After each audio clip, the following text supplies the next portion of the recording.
Well, welcome to the last month of our reading plan together. It's hard to believe we're already into December, but that means that January is just on the other side. Now, I want to point out that next month we will post a new reading plan. We're actually going to step it up one level because we're going to add some memory verses to each month's reading plan.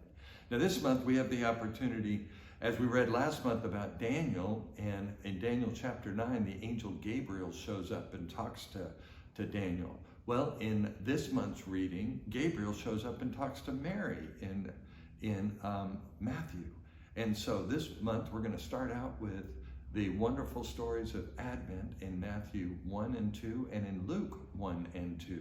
And I hope that you'll catch the connection between what you've read in the Old Testament as you read through those genealogies in the opening parts of the Gospels of Matthew and Luke.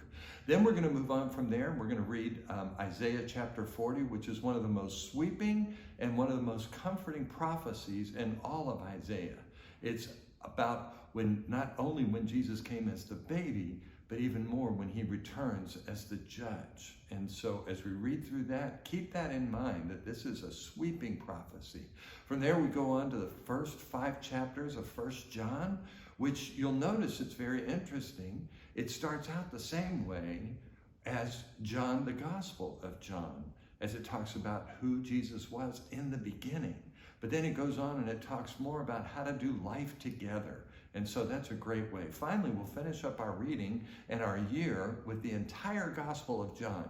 Now, I want to encourage you. It's 21 chapters, and I want to encourage you to wait until after Christmas to read it, and then take about 90 minutes and sit down and just read it, chapter 1 all the way through 21, all in one sitting.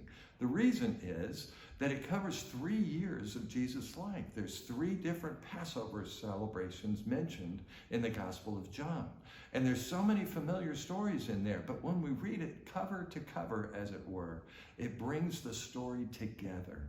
Along that line, if you're interested, there's a great program out on YouTube called The Chosen. And while it's not the Bible, it goes into some of the characters of the Bible. It's fictional, but it's based on fact.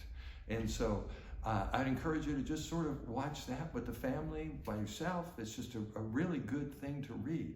But along that line, as we read the entire Gospel of John at one sitting, you'll see the story come alive as we read it, and not so much the singularities, what they call in theology, the pericopes, but the entire story.